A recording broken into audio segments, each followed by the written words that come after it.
blow this up.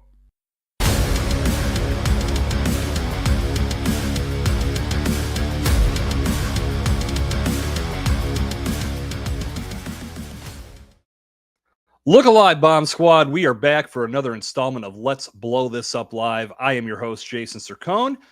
Before we start, a quick apology for not being here with you last week as advertised. Unfortunately, my guest, Lindsay Phillips, had a death in the family. Our condolences and heartfelt prayers go out to her and her family. We had to reschedule Lindsay's interview here on Let's Blow This Up Live to August 14th. So if you were looking forward to some content about, some good talk about content repurposing, that is still going to be taking place in August. Don't miss it. If you're not subscribed on YouTube or checking out the bombtrackmedia.com live page to get connected to this live stream every week, you need to make sure you do that so you don't miss a minute of all the action. Tonight, we're going to have some fun because we are going to tap into the world of AI, how that has affected podcasting, how AI has impacted our lives as a whole. As you recall, if you've been here over the last couple of weeks, I spoke with Annika Jackson about this very subject. 2 weeks ago, I had Mike Nassar on the show. He talked about where AI is taking us.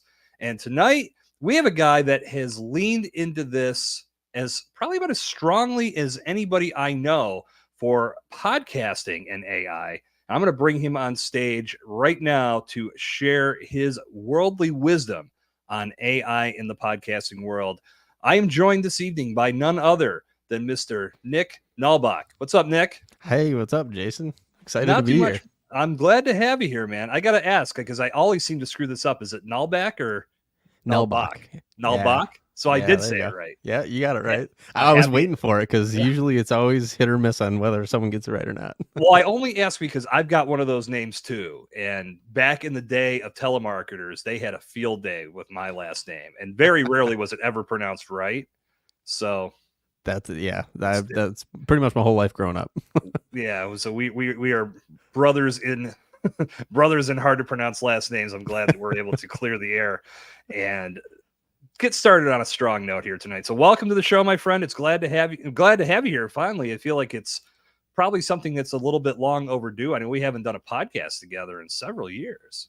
Yeah, it's been a minute. Like probably, I think the last time was when you were on my previous podcast, and that was it was a good 2 years ago. At least. Crazy. I think I was the farewell episode for that, if I recall, right?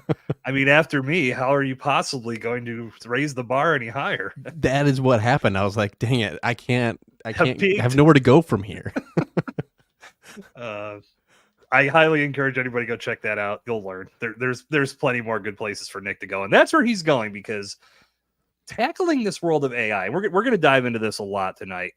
It's really become such a prevalent part of our world, not just from the podcasting side of things.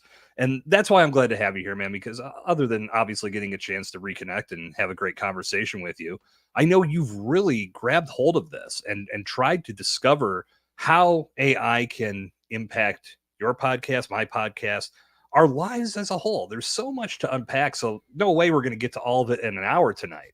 But before we go down that path, I'd like you to take a moment to let the Bomb Squad know who is Nick Nalbach and what are you into these days, and ultimately what led you into podcasting and then your trek into the AI space. Yeah, so Nick Nalbach, obviously. I don't even know how to sum it. I got into the podcasting entrepreneur space before podcasting several years ago, and podcasting had always been kind of on my mind. When I stepped into entrepreneurship, started learning how to grow a business and trying to decide what I want that business to be, I was getting information from podcasts, and I was like, oh man, that'd be so cool to go into that realm, like start creating content like that. Like a lot of people that I looked up to were doing that kind of thing on YouTube or podcasting specifically. And it was a kind of like a pipe dream, like something that I just kind of pushed off. Like when I build an audience on social media, then I'll launch a podcast and do all these things. Yeah. And I kind of got sick of waiting around for that to happen. And I said, let's just start creating content, get into the content creation stuff.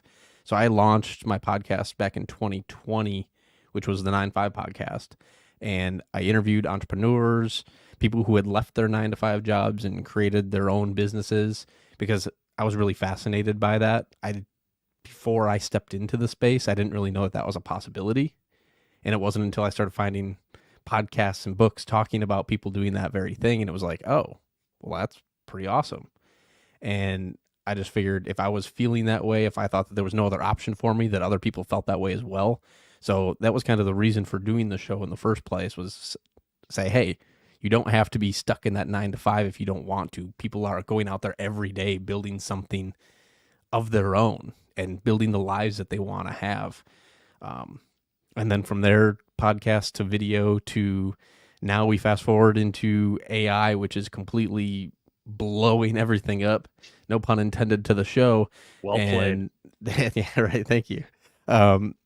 And I've been like head first into all the AI stuff. It's been a super interesting thing to me. I've always been interested in like the automation side of things and building processes and that kind of stuff. And once AI hit the scene, it was like, holy cow, I could do so much more with AI now.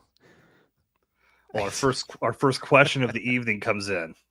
I saw that come through. All right, Mark. So this is obviously an inside joke that I'm not privy to, so you're going to have to explain.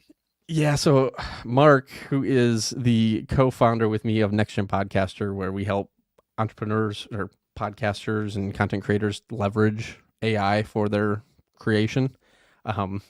We got invited to Sid Meadows' podcast, The Trend Report, to talk about AI. And the very first question that Sid led off the entire interview with to me was, what is AI? And I just froze. I did not expect it. I was not ready for it. And he hung me up pretty good. I'd love to hear what you tried or what you did come up with as an answer. I don't even know. I think I just froze and said, Mark, you take it. Man, you could have gone a number of different ways with that. Allen Iverson. Right. No, I just straight locked up. Man, you'd think a veteran of podcasting would have been able to been a little quicker on his toes. But and with how much we've been in AI at that point, it's like you'd think it would have came a little clearer to me. I think what I would have done, and this is just me thinking on my toes, I'd have been hang on 1 second, pulled up ChatGPT, typed in what is AI, and probably would have gotten a lot of word verbiage, garbage, salad, whatever you want to call it, because that's typically what it gives you on the first run. But that would have been a good way to answer. Yeah. Hey, again, wasn't Mark says that's exactly what happened. Mark needs to leave.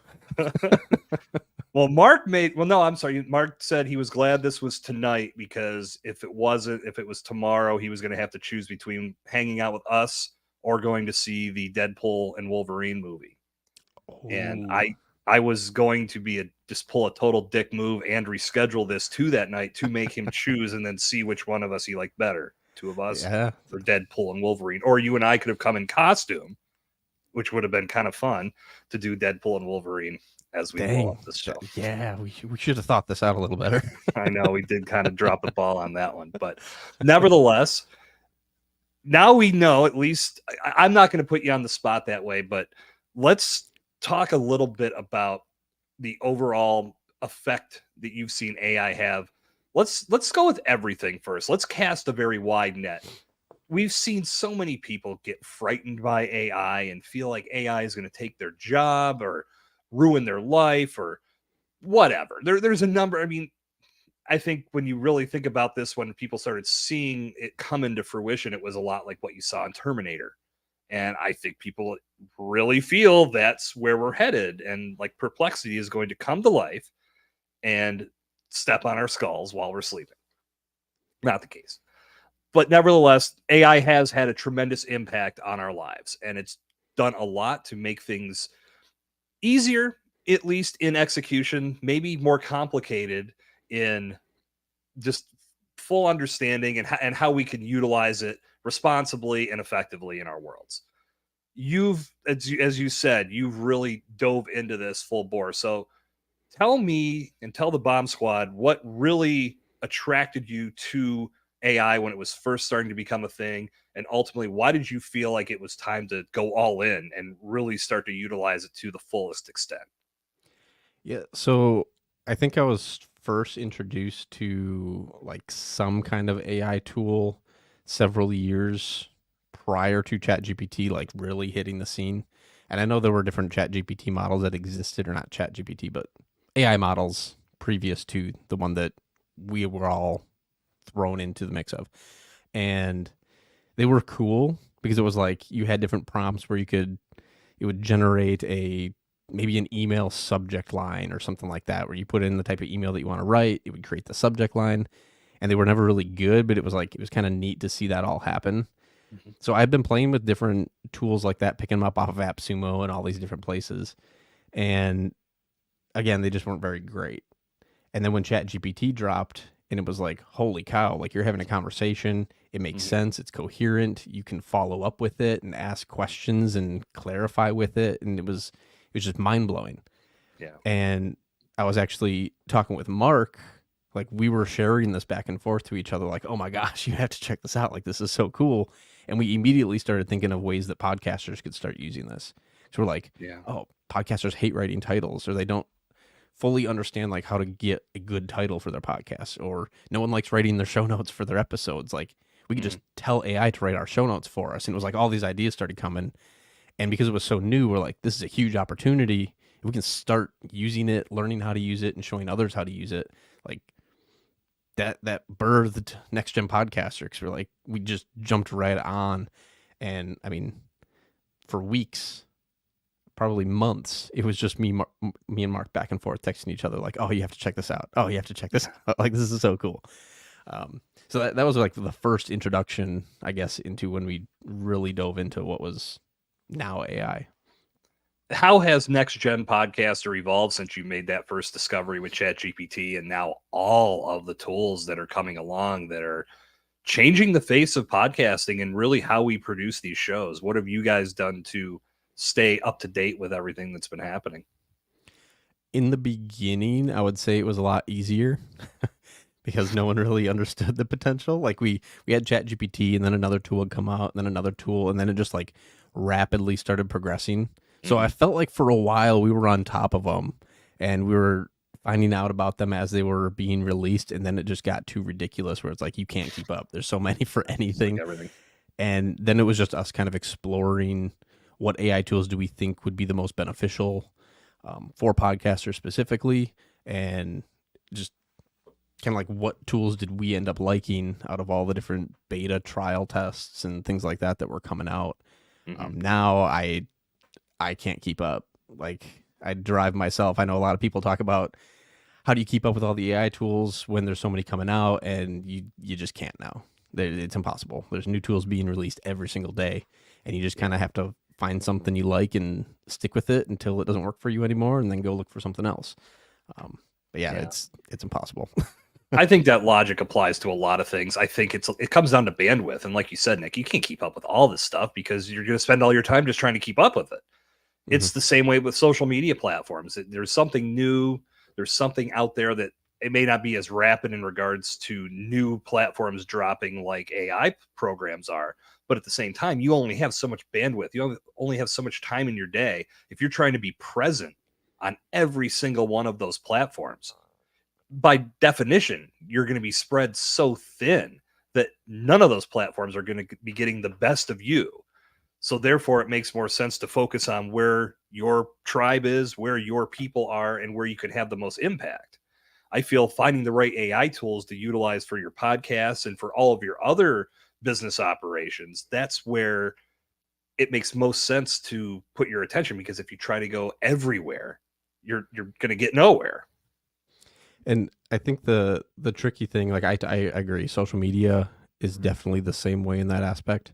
Yeah. I think where AI really amplified everything was how new it was, how shiny, and then all these other AI tools come out. So it's like you're chasing these shiny objects everywhere you go because you're like, ooh, a new tool, ooh, a new tool, ooh, a new tool.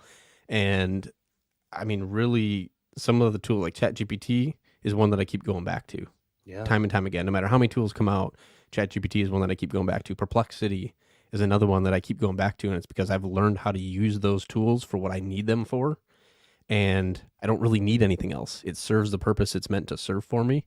Sure, I'll go try other ones just to kind of see and get the lay of the land, but only when I have the time to do so. It's not me chasing every single tool under the sun now.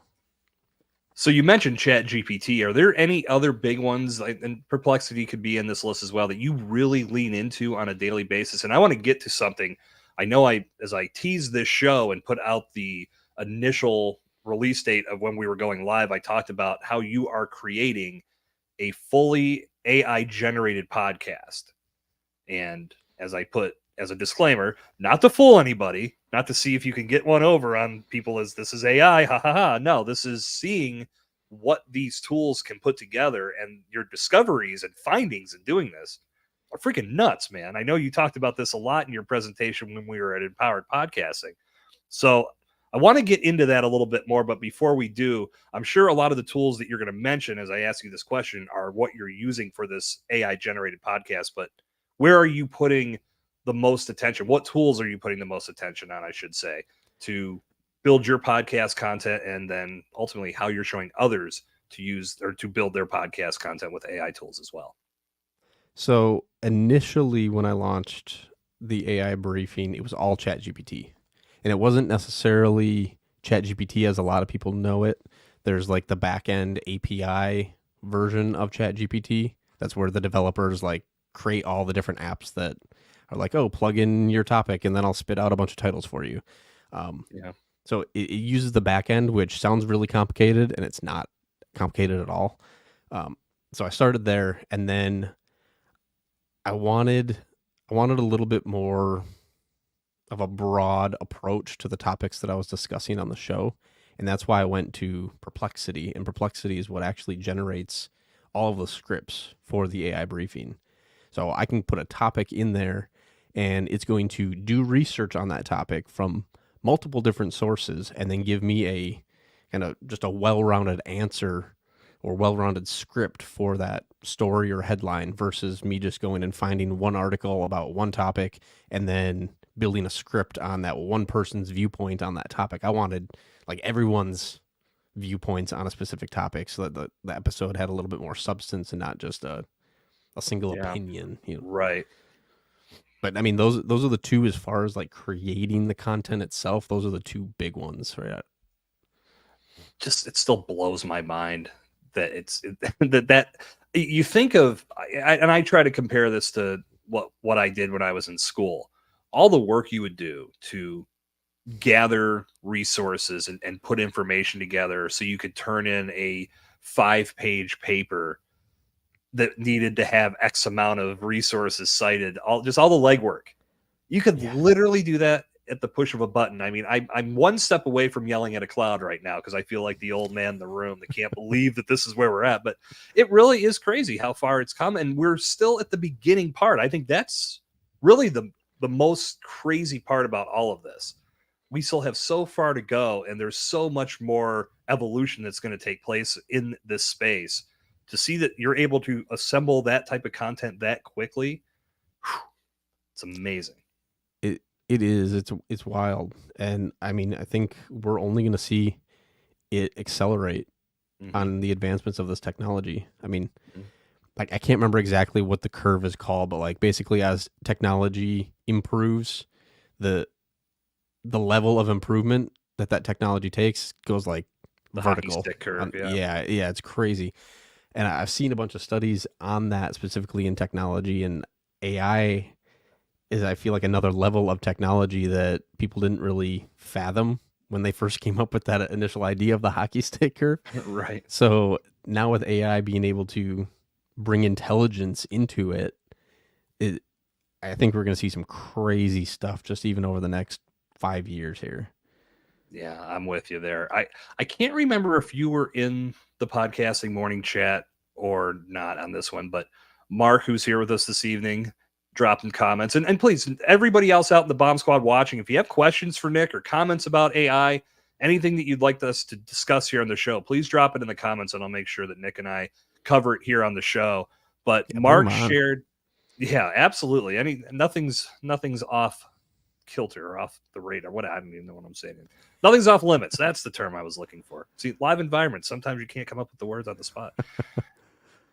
I remember Mark sharing this thing. It was it sucked. I mean, when he the quality of it was basically, I can't remember the name of the program. Maybe, Mark, if you're still watching, you can add it here in the comments. But it generated, basically, you would go to the site, you would put in what you were interested in, and it would generate back an AI hosted podcast with two different hosts that would then cover that information for you. That part of it, because I remember Mark playing a clip, I'm like, nah, I'm losing this, because for me, AI, believe me, I'm not a resistor. I'm not one putting up the X. Like, no, I'm like, I know it's here. I know we can utilize it. I know how important it's going to be in our everyday lives as we continue to move forward. But I come to podcasting, I come to live streams to listen to human beings talk, to have actual, real conversation.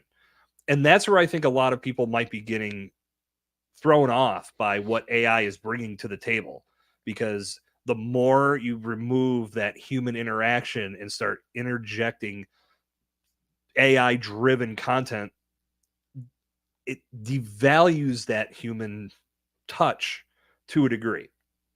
Mm-hmm. Where are you at in regards to keeping the human element alive in this podcasting space that we know and love so much? So I agree with you. I think the human element is extremely important. And the car pods, yeah, Mark sent that to me, and I agree. And it does kind of have a similar feel to it on the AI briefing as that did. When I initially launched the show, and we might be jumping ahead, so I apologize, but I pushed out initial feelers before I hit launch. I created a trailer. It was a video, AI generated video and voice and like everything, and put it out and just said, hey, this is AI. I'm curious what you guys think. And I got a lot of mixed reviews. Obviously, some people were like, absolutely not. Some people were like, oh, this is pretty cool. Yeah. And there were quite a few people that were like, I was very much in the know, on the no side of the fence until I saw it, and I'm actually pretty impressed. That's pretty good. Yeah. But the thing, and this was kind of intentionally when I launched it, I made sure that the show was very fact-based. Like it's a AI news podcast. It's AI giving news about AI. So there's not a whole lot of storytelling. There's not this conversation back and forth with you and me like we're doing right now. Right. It's like you're coming for the news, you're leaving, and you kind of get what you came for type of thing. Yeah. And I think that's why people were okay with that podcast specifically, because they weren't trying to build relationships with the hosts necessarily. They were just coming for the information. They got it and they're gone. Yeah. Where a lot of people said they probably wouldn't listen if it was any other podcast or if it was way longer, because they want to have that connection. They want to feel the stories and emotion that podcast host is sharing. And I think that's completely valid, because if you could even use AI to make up stories, but the fact that like that it's AI, it's like, well, all of these stories are fabricated. There's nothing real about it. Yeah. But if you come on and you tell an emotional story about something that happened in your life, people are going to resonate. They're going to connect with that, and they're going to feel for you and with you. And AI, no matter how you slice it up, there's no way that AI can actually do that. And that's where I know that many ads, I mean, and those voices, when you hear, there's a couple very distinct AI voices. When you hear them now, it's AI. But I'll tell you today, perfect example of what you're talking about, Nick. I got on Facebook, and the ad was it was talking about how auto insurance was a scam. And I'm watching, and it was just this guy talking, and it took me probably a good 15 seconds of watching him, because I'm like, well, this dude doesn't blink. That's why he's not real. But I mean, I know even most AIs blink because right. It's supposed to mimic human behavior. But I'm watching this, and it took me a minute, but it was so, the bot was so well spoken. The voice sounded so human-like. There was no robotic elements to it whatsoever, that I could see somebody literally watching that whole ad and probably getting through it, never making the connection that this was an AI bot talking to them. That's where it's going. And that's where that can scare you a little bit, because again, sometimes you just don't even realize you're listening, you're watching someone that's not even a real person. And yes, you're getting the information that you're seeking, but it's just like I don't think that's anything that's going to like make the world explode. It's just something that we need to adjust to and adopt into our viewing habits and how we consume information and content. And that's also why I think that it is important to be open with your audience. And that's something with the AI briefing. Every episode, it starts off the episode saying, I'm your AI host, Mick. Mm-hmm. And then in every description show notes I have, there's a disclaimer saying like, hey, this is AI generated. It's a fun experiment that we're playing with. I feel very strongly about being open about when AI is being used to actually create content. If it's using to assist, like the clips AI, the AI tools that like chop up your videos into clips and things like that, not a big deal. Right. But when it's actually creating the content, I think it's extremely important because, I mean, you're right. They can be very tricky. Some of them are very good, but all it's going to take is one slip up or one glitch of that AI for someone to be like, that's fake. And then they lose all faith in that company because they weren't being upfront and letting people know. So I think there's people that are going to push that boundary and they're going to try to do that and get away with it. And I mean, maybe they do. Maybe they get away with it and you never know the difference. And I mean, that's just how some people are going to operate. I'm not really like that. To speak to that, I feel like as this evolves, when it's even more intuitive, maybe that like to the point where you could see and know, okay, like I'm so used to this, I'm so accustomed to this, and it was so well done. As long as I'm getting the information that I'm looking for, I'm happy. But if it's done as a head fake, you're right. Like that can throw some people off. And it's again, because I think as humans, we're still not caught up to how fast this technology is evolving. This is the one I love to talk about because it's hilarious. And you probably, I think you were in the circle when we were talking about this a while back. The pepperoni hug spot commercial from from a year and a half. And now they've reproduced it. Oh, I didn't see the reproduced version. Yeah, there's a reproduction. I'll have to send you that. I can't remember where I know I shared it on Instagram, but they did a side-by-side comparison of how far it's come. It is, the people aren't eating their hands anymore. The people don't have 20 fingers. Yeah, exactly. That shit was like a fever dream the first time. Yeah. And I still use the joke of it because they say it has pepperoni, sausage, vegetable, and more secret things. The more secret things line kills me every time. I use that always. Like anytime I'm with people who order pizza, get more secret things on that pizza.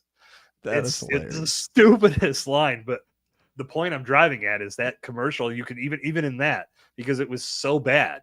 But now the redone version, not that it's 100% perfect, but you can see a marked difference in how far that has evolved, and they more than likely did it the exact same way. Mm-hmm. Who knows where that's going to be in another year and a half? I can imagine it's going to be about as close to human as you can possibly get. There's a reason these AI companies that are doing video now are reaching out to Hollywood. Like they have something of value and they can provide like, if Hollywood starts using these AI tools, you know that it's got to be good because it's saving them a ton of time on editing, being a big part of that. All the special effects that you see that people spend hours and hours to produce. And if AI can do it in an instant, like I've seen some of these AI tools, like OpenAI's Sora. I'm sure you've seen stuff from Sora. Probably. Some of the stuff that has produced is insane. Yeah. And they haven't opened it up to the public where anybody can use it yet, but they're one of the groups that have been going out, reaching out to all these big Hollywood production studios and everything, trying to pitch this idea to them. Yeah. And I would imagine that that's going to be a reality very soon, which is mind blowing. It's crazy. I'll tell you a story about that. Me and my daughter went and saw Inside Out 2, which I highly recommend to everyone. And before the movie started, there's the usual bullshit of previews and commercials. And that's a new, God, I love that now we have like a lineup of commercials and ads before the movies, along with a half-hour previews. It's insanity. Nevertheless, they were showing people in the theater, and even my daughter looked at it and said, that looks AI generated. And I'm watching, and I said, it could be. And she asked me, why would they do that? And why wouldn't they go get actors or something? And I said, well, think about it. If you could produce something with the push of a button and not have to pay a bunch of actors, or have to take the time to find the actors, they have to learn the script, then you've got to shoot, then you've got to produce, like, do the math. And she's like, yeah, I guess you're right. That's pretty crazy. That's where it's going. And I think that's the part, like I said, people are saying, like, we're going to lose our jobs. We're going to, like, there's where the argument could be made. Yeah, I mean, I don't have any real answer for, what I mean? Like, none of us do. It's a very real potential. Like, there's a very real possibility that that's where everything ends up. And yeah, it is scary. No, it really is. And that's where, the bottom line is that I knew you talked about this when you did your presentation. Great job, by the way. I know I said that when you got done, but I'll say it here on the air as well. That these tools are just that. They're tools. And I think the people that are using them the right way understand that this is not something that's going to replace me. It's something that's going to assist me. It's going to help me do my job more efficiently. It's going to help me produce better results for myself or for my clients or for my team, whoever I'm working with.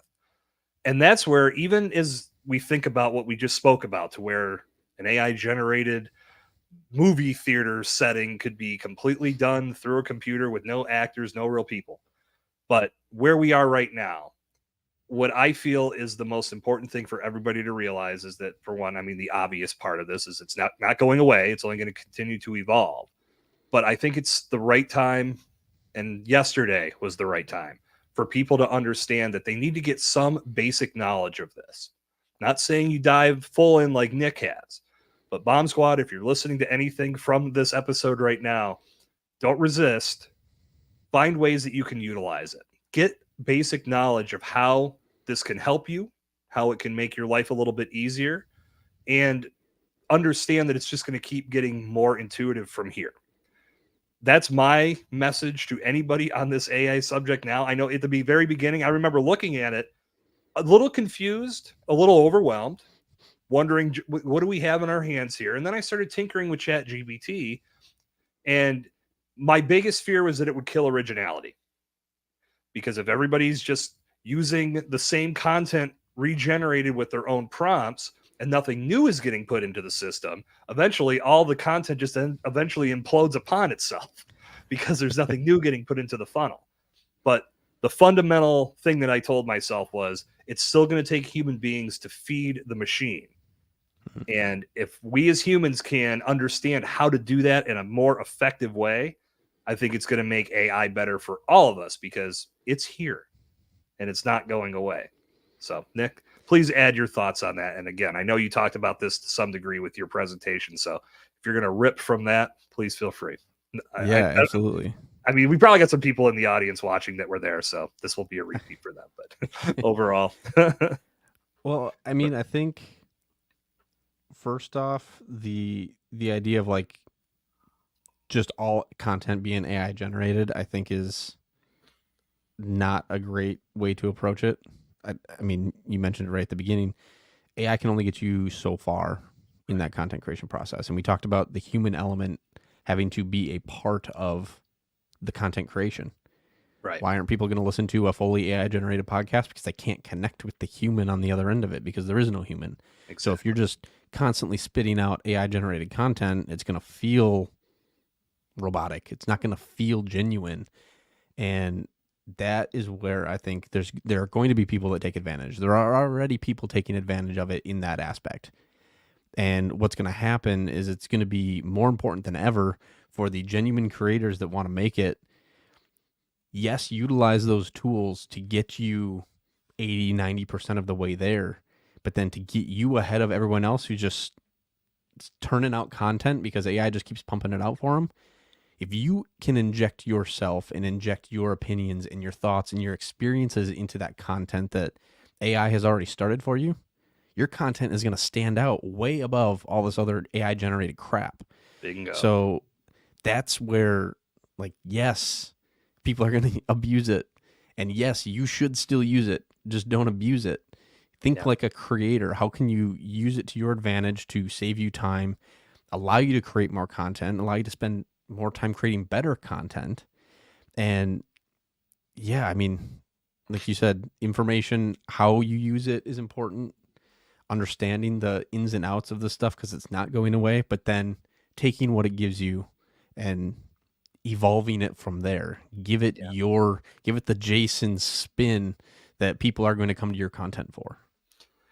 You absolutely have to do that. I've done that with blog posts, and it's practically dreck when it first comes out. It's just word vomit a lot of times. I mean, you can massage and craft and get somewhere almost near where you want it to be, almost spot on after a few different prompts that was, okay, now take this and turn it into this and remove all this. I know I had replied to one of Mark's AI posts on Instagram, and I went to chat. It was just because he was talking about ChatGPT.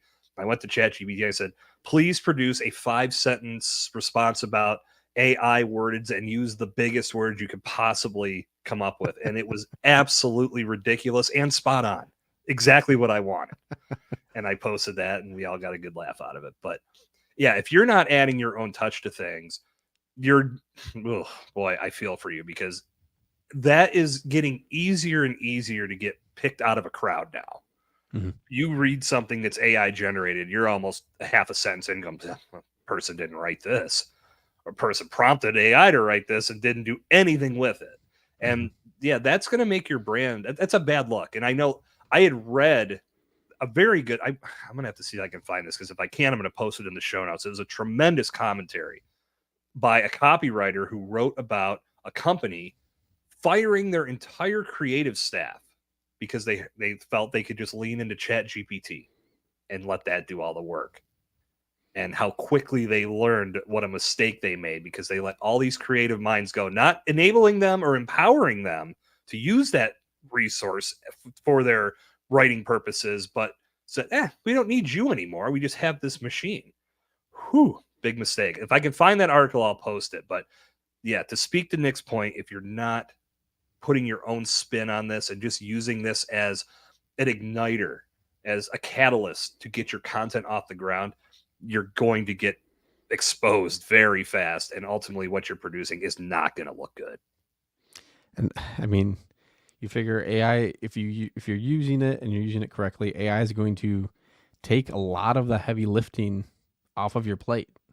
And if you can't spend a couple extra minutes, like if you would have been starting from scratch, how long would it take you to produce that piece of content, that blog post? Mm-hmm. And now you can let it get you majority of the way there, generate an outline, get the basic meat and bones onto the blog post. And if you can't take the little extra time it takes to edit and clean up that content and make it your own, like, what are we doing here? You're not creating content anymore. You're just regurgitating content that something else gave you. I think you just coined the phrase. It's content regurgitation. It's not creation anymore. And that was, again, my big fear was that eventually if everyone were to do that and just regurgitate, it's going to lead to nothing new. Fortunately, we have a lot of creative minds out there that are saying, fuck that. I'm going to keep fueling the engine with some good stuff. And that's what we need. And that's where I feel podcasting still plays a major role, because we are coming to these microphones and coming to these screens and cameras in that creation mode, in that connection mode. We want to make that genuine connection with our audience by giving them freshly curated, created content that they can sink their teeth into. AI is only going to do a small part of that. And before we have a little fun experiment to share, Nick, I do want to ask, with your AI briefing show, I know that you had mentioned during your presentation that you were still figuring some things out and seeing where certain elements of that show can go. What is your ultimate goal with this AI generated podcast? Where do you want it to go? What purpose do you want it to serve in the long run? So I think because I haven't really thought totally far ahead, like what's end game for the AI briefing. I'm not sure what end game looks like, but I will say if I can grow the podcast enough, get enough listeners, potentially monetize the show, like that would be pretty cool. That would be cool to see just from an experimental standpoint.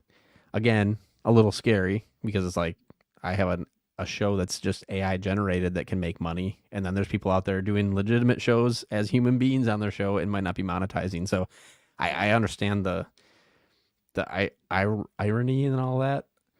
But really, the idea of creating this, because I wanted it to be AI generated, yes, but then I wanted it to be fully automated. Like I want to basically watch it create itself, if you will. And the idea for that was, where are there gaps in that? Where can AI not do what we need it to do? But then where can podcasters themselves take advantage of this entire process to help automate some of the tedious things that they're doing? Because we have a lot of independent podcasters that, and it's a time consuming thing. Podcasting really could be a full-time job if it's not already a full-time job. And a lot of people are also working 9-to-5 jobs on top of it. So now you're going to work 2 full-time jobs to pump out a podcast and be the marketing, the editor, the host, the everything for this show. If we can automate some of that stuff, that's going to free up a lot of time for the independent podcasters to focus where they need to focus. So if I can automate everything, then that means podcasters can start automating different pieces of their shows. You could not be more right. I think the biggest thing to remember for podcasters, and this is just for all of us to respect, is that podcasting is a labor of love for so many people. And there are often many podcasters out there that don't even have a plan to monetize. They're just looking to do this because they like talking about their favorite subjects. But at the same time, that can be a tedious engagement. I remember being at Podcast Movement a couple of years ago and talking with a guy who was telling us about his show. Every episode was 2 hours long. And we were just like, whoa, dude, like that's crazy. Like I said, you're practically producing a month's worth of content in one episode. Why don't you just chop that into 4? Well, I can't do that. Well, why can't you? Oh, well, they've got to be this long. Like, no, they don't. You're basically creating little mini series as every show. Like, dude, no. He didn't want to change. I think he was wanting advice because he was asking me and a couple other people, like, what can I do to make this more efficient? And then when he told us this, I go, well, this is a slam dunk. Shorten the freaking episodes, dude. But I think that even if he were to, I don't know if he ever, I forget the name of the show, and I don't know if he's still active or not. But if he didn't shorten the episodes, then perhaps automation comes along and helps with that show note process, helps with the video clipping. Maybe even he goes into something like the script and says, remove the filler words. Like, again, if you're going 2 hours, there's a lot of ways to let automation take some work off your plate, because I can't imagine every week. Holy crap, that's a lot of work. Yeah. I mean, my show, when I was doing the 9-5 podcast, it started out as like an hour. And even that, like editing that, especially in the beginning when I was still figuring stuff out, it was like, it would take me 6, 7, 8 hours to edit a podcast. And I was doing that every week. Yeah. And I learned and found ways to speed up the process a little bit. But even then, you're still spending a couple hours every episode. Yeah. And that's so much time that by the time you've pumped that episode out, you don't have time to properly market the thing because you're already having to pump out the next episode. And you're constantly just trying to keep up instead of getting ahead. It's a never-ending cycle. This is why I lean into seasons. I mean, I know doing this live stream is a contradiction of that, but this to me also is an efficient way to produce, because I'm not putting the normal editing into this, because it's live, it's raw, it's meant to be experienced in this way. So even when I'm putting the replays out in podcast format, I'm just adding some music at the front and the end, and I'm letting the live stream play out as it did when we were live. So that does help with the whole production side of things, post-production side of things. And now I'm thinking about, for my other podcast theory, ways to do live to tape, which, you know, that's old TV terminology, but you can actually record in advance, have your show ready, and then schedule it to go live as if you're live.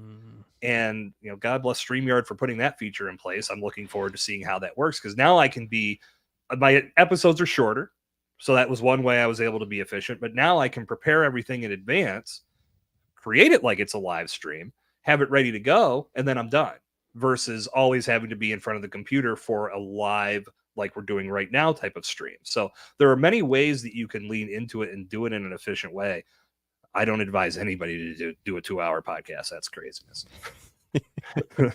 Because like you said, Nick, I mean, it is more than just the podcast itself. And that's something that again, talking about stats and talking about the numbers and where people fall off 2, 3, 4 episodes in, that's because the work just began. And they see exactly what you saw, what I saw. You have to find a guest if you're doing one with a guest. Even if you're doing a solo, you have to produce and then post-produce and market and create assets and show notes and blog posts and whatever. It's a lot. And if you're just repeating the process every week, it can get to a point where you're like, holy shit, was I not ready for this? Right. And that's why I hold nothing back, because I think more podcasters should know all this, or aspiring podcasters should know this on the front end. Be prepared. Set yourself up to be efficient. Utilize all these great tools we have at our disposal, and define what your podcast should be so you can create content for who that content is geared towards. Like, define that ideal listener. Make sure you know who you're talking to, and then create content that person can consume in one fell swoop. Half an hour shows is the sweet spot for me. Mm-hmm. Doing this live stream, we go an hour, but I feel if I'm producing a weekly podcast, half an hour, maybe 40 minutes, it's going to hit people in that, the ability for them to consume on a workout, in a commute, on a walk. You got to think about those things on the front end. Absolutely. And it seems like a lot of people are gravitating towards the shorter podcasts in general. So, I mean, yeah, even if you're just starting out, a 15-minute podcast, a 20-minute podcast, like it's going to be a lot easier to do. You're going to be able to get a good feel for what it's going to take.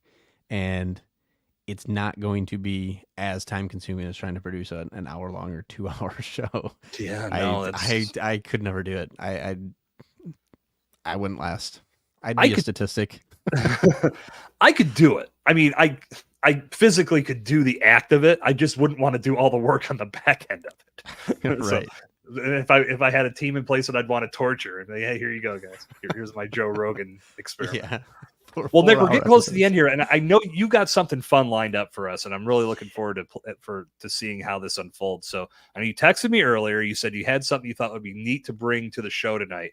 So, set the table for us. What are we going to do over the next 10 to 15 minutes to really put AI center stage and give people a taste of your show, but also see where this has gotten to and how far it has come since the chat GPTs of the world first came into existence? So what we are going to do, we're going to take a look at a platform called HeyGen. Now, should I bring this up on stage now? You can leave it there for a second. I just wanted to make sure that it got queued up and we weren't waiting on it. Gotcha. So it's a platform called HeyGen, and I use this to create a video avatar for my podcast. My show, since it's a daily show, doing a video for that long would be very expensive. So I decided not to do that. It's going to be a daily audio show, and then I still wanted to mix in video elements with it. So this platform, and now it just logged me out of it. Darn it. Of course that would happen. I think my Gmail expired. So this is taking it a step further, because now you don't just have to feed a script to your AI and have the AI create it. Now you can have full-on conversations with AI like this, like we're doing right now, and AI can respond to you, which is completely mind-blowing. That's wild, man. So what I did with this that we're going to take a look at is I fed it information about the AI briefing. He's acting as our stand-in Mick, our host. My host, unfortunately, is not one that I can use here. My host is a little scrawnier. He's got a little higher voice. This guy sounds like Mufasa, and he's on roids. So it's gonna be kind of interesting. But we're gonna have a conversation. We're gonna introduce Mick and ask him about the AI briefing and about being a podcast host. All right. Well, let's bring Mick on the stage. All right. So beefy Mick is here. So what's going to happen, Jason, if you have questions that you want to ask, you'll have to feed it to me because it's connected to my microphone, but you should be able to hear. And all right, and this is going to throw me off because I'm getting a little delay in my ear. Oh, are you? Yeah. I'll push through. Okay. So okay.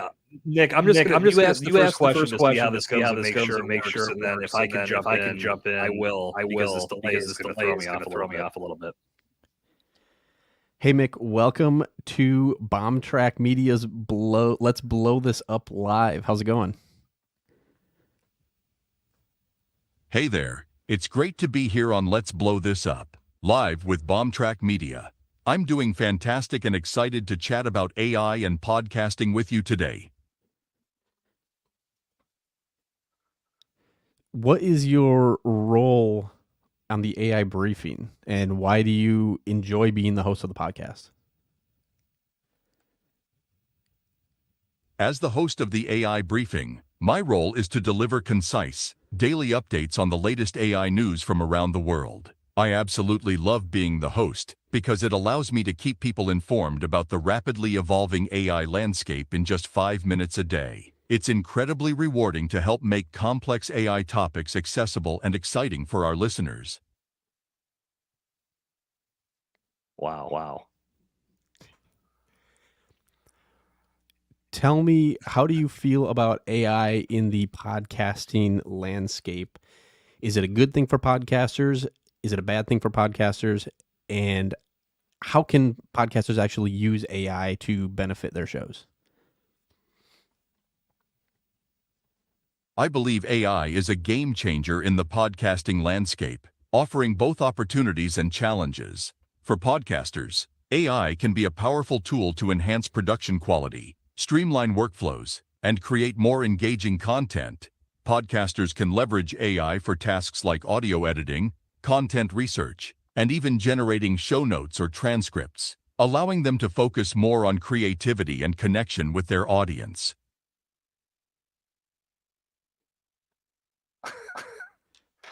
How wild is that? Unreal, man. Hey, okay. Just to get a little stupid. It's pretty wild indeed. The rapid advancements in AI. Shush, Mick. Gonna mute this mofo. He likes to talk. That's why he's the podcast host. Can you ask him just ridiculous questions, or is it geared towards answering these AI podcasting type questions? So I fed it. There's this knowledge base, and I fed it information ahead of time. Okay. So it says, "What's the persona? You're going to act as a podcast host named Mick." And then every time you respond, it should be based out of the knowledge base. So you're the host of the AI briefing, a daily podcast, yada yada, created in collaboration with NextGen Podcaster. And then I gave it the information ahead of time that we were going to be on the podcast. Let's blow this up live. And I'm going to provide you with a list of questions about AI and podcasting. So that's why he was very geared towards that. We could have left this completely blank and you would have had no knowledge and just answered questions as we asked it. I think I could still do that with this one. But honestly, today when I texted you, this was the first time that I started playing with this and completely blew my mind. But taking it a step further is you can create your own avatar. You can create an avatar of yourself.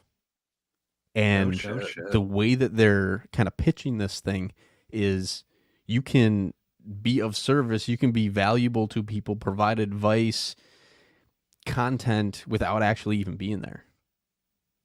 And I know before everyone loses their mind and they're like, hell no. My thought with that is, okay, say you have a podcast and you're feeding this avatar with information from your podcast.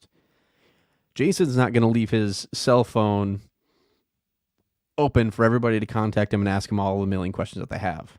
But if they came to Bombtrack Media, they could go talk to Jason, who's filled with Jason's information and knowledge from the podcast, and they could ask Jason questions even when Jason can't be there. So it's as close to being in contact with you 24/7 without being able to be in contact with you 24/7. That's some crazy stuff, man. I could see this being on a website almost like frequently asked questions where you can set this up, or you can set it up where people can ask those questions and get the answer. That's nuts. That right here, embed. You can embed this guy on your site. So you could go ask him about the AI briefing on my website. It's not up there, but hypothetically. Yeah. Wow. That's awesome. Well, let's before this delay makes me lose my freaking mind completely. Why don't we ask Nick one more question to wrap up before we kick him off stage? All right, yeah. What do you want to ask? Oh man. Well, I was going to say if it was going to do the stupid things, I was going to say ask him, have you ever danced with the devil in the pale moonlight? Little homage to Batman, but it's not geared for that. We'll try. Oh, you want to try it anyway? Yeah, let's give it a try. Hey, Mick, have you ever danced with the devil in the pale moonlight? Hey there. That's quite a dramatic question to kick things off. As a podcast host focused on AI news, I tend to dance more with algorithms and data than with any metaphorical devils. But I'm always up for exploring intriguing topics. Maybe we could discuss how AI is shaping the future of storytelling and entertainment instead? I freaking love this guy. I don't even have a follow-up to that. That's quite the answer. Well, Mick, thank you very much for joining Let's Blow This Up Live. Well, Mick, thanks for joining Blow This Up Live. Thanks for having me on Let's Blow This Up Live. It's always a blast to chat about AI and podcasting. As the host of the AI briefing, I'm constantly amazed by the rapid developments in artificial intelligence. Now he's worn out. We're done. Yeah. Goodbye, Mick. That's so cool, though, man. That's wow. I love that. I mean, now I want to start tinkering that for my website. Just having something like that in place to answer questions. That's mind-blowing stuff. It's so cool to see how far this stuff has come. And I mean, to me, that's where we can start utilizing AI to benefit ourselves and not necessarily take advantage of it. And again, you're not trying to trick anybody and say, hey, you're actually talking to Jason on his website 24/7. Like, people would know that they're talking with AI, but it's like, it adds a little bit more of a personal feel, even though it's not 100% you. But people know that up front. So it's not as like, I don't know, it's not a gotcha moment kind of thing. Do you feel, and this may not be an easy question to answer, and there may not even be an answer yet, it may be more rhetorical, but do you think we are inching closer to this being more embraced and being more, seeing more people start to say, you know what, it's time to bring this into the fold? Because, you think of things over the years, websites, they were resisted for a while. Social media, resisted for a while. Podcasting right now, still a lot of people that just don't understand it, don't want to go down that path. AI, same boat. Do you feel like we're going to start seeing this anytime soon, or is it going to take a while for people to fully embrace AI and use it in their life? I mean, I can say with certainty that people are starting to embrace it more. Because, I mean, just when we started NextGen Podcaster, there were so many people that were anti-Chat GPT, like 100%, like never going to use it, that are now using it. Like bad-mouthing the hell out of it. And now they're like, yeah, I use it for everything. Here's how I use it. And they're creating content around using it. It's like, okay. But I think this is going to take a little bit longer to catch on to. But again, as more people are exposed to it, as more content is coming up in the feeds, on social media and all these things, like, people are just going to become used to it, and it's just going to become another thing that exists. Yeah. It might take a little bit longer because now you're cloning yourself and doing all kinds of crazy shit. But I still think that it's going to hit a level of normalcy to where it doesn't really faze people anymore. Well, and like you said, my opinion. And like you said, there's so much new tools, new technologies, new backings behind this stuff, behind the scenes that like, I'll go back to the point I made earlier. It's foolish not to start to embrace it, even if you're just, the ass out hug for now. Start getting a little bit closer to it, because it's going to be here. It's going to help you. And I think, speak to your point, Nick, as we wind this down, the people that didn't use Chat GPT before, I wouldn't say I was necessarily one of them. I was just questioning what it was going to produce. But I know that I did have a little bit of that feeling of, how am I going to use this? Why does this make sense? But then when you start actually playing with it and you see how easy it can make things and how it can prompt ideas and get you pointed in the right direction if you maybe have writer's block or need just a little bit of that creative shove, once you start getting that assistance, it's hard to live life without it. And I guess the last point that I'll make to that point is that was one of the biggest things that we saw. The people that didn't like ChatGPT or hated ChatGPT, it was because they didn't spend enough time with it. They went in there, they asked 2 or 3 questions, and they're like, this is dumb. And right, it was like, you didn't even like question ChatGPT. You didn't even like try to bring out a better answer. And that was when we, like Mark and I, started really finding how powerful this thing was. It was like actually playing with it and seeing if we can get it to give us what we want. Like maybe we already have an idea in mind and we're like, okay, we're going to start feeding ChatGPT information and see if we can get to this end result. Right. And it turns out in many cases you can. Mm-hmm. So I 100% agree. It's going to take playing. There's going to be time involved in playing with it, but it's not like you have to sit down for 10 hours straight and just pluck away at ChatGPT. Right. It's like, just get familiar with it, start using it, find ways to incorporate it into what you're doing. And I mean, there were so many times Mark and we'd be stumped on something and be like, I just don't know what to put for this title. What do I do? And the other would be like, well, just go to ChatGPT and ask ChatGPT. Right. It's like, duh, okay. So it is retraining your mind a little bit to start using these things, but I 100% agree. It's not going anywhere. So you might as well start embracing it, learning how to use it. And yeah, especially with content creation and everything, it's just going to help you not get left behind because everyone's going to be using it. Right.